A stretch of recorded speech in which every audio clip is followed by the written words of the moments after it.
টিকাও নেই কাছে, আর বাপের থেকে যে টিকা চাবো শালার সেই হার কাটতে। একটা বুদ্ধি কাজে লাগাই, বাপের থেকে টিকা লা লাগবে। বাপের এখন মনে করে কামাই ভালো, কুরবানি ঈদের সামনে মনে করে বাপ ভালোই কামাই করতিছে, যাই বাপের থেকে পাম দিয়ে করে টিকা লেগে।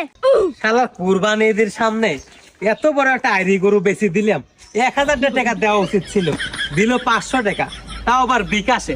এই বিকাশ দেন 500 টাকা, বাইকে লাগলে আবার 10 টাকা খরচ আছে। এবার নতুন সরকার কি করছে জানো? নতুন সরকার কি করলো না করলো ওটা দেখার টাইম আমার নাই। সামনে কুরবানি ঈদ, গরু বাছুর বেশি দিয়ে দালালি করে কিছু টাকা কামাই করা লাগবে রে বেটা। শোনোই আগে কি হয়েছে আব্বা? কি হয়েছে রে বেটা, তাড়াতাড়ি ক। বিকাশের লিমিট লেগে গেছে, 200 টাকার উপরে দেওয়া যাচ্ছে না। কোয়েস কি রে বেটা, দাঁড়া দেখতেছি।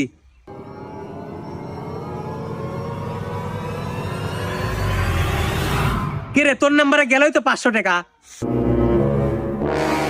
বাপরে, আমার চাল শালা যাই রে, 500 টাকা দালালি করে কামাই করলাম, আমার চাল সেটারই করলি দৌড় মারলো।